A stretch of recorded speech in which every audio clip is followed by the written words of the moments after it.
এর জন্য আমরা একটা উদ্যোগ নিয়েছি বিবার মানবতা দেয়ালের পক্ষ থেকে। সেটা হচ্ছে আগামী 1 মাস পরে আমাদের দোতলা 7 তলায় কমপ্লিট করার পরে আপনাদের বাসায় যে সকল ছেলেরা রয়েছে, বড় বয়স্ক পুরুষ আছে, আপনার বাবা, আপনার স্বামী, আপনার সন্তান, এদেরকে এশারের পরে পাঠিয়ে দিবেন। কবে কবে পাঠাবেন? কখন পাঠাবেন? এশারের কথা দেয়ালের পক্ষ থেকে দীর্ঘদিন যাবৎ অসহায়দের পাশে কাজ করে যাচ্ছে, সামাজিক এবং ধর্মীয় কাজ করে যাচ্ছে।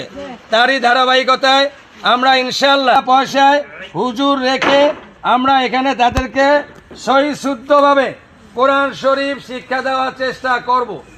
যারা পারে তারাও পড়বে, সবাই সব হবে। যারা পারে না তারাও শিখে নেবে, আর যারা সহি শুদ্ধ পারে না তারাও শিখতে পারবে।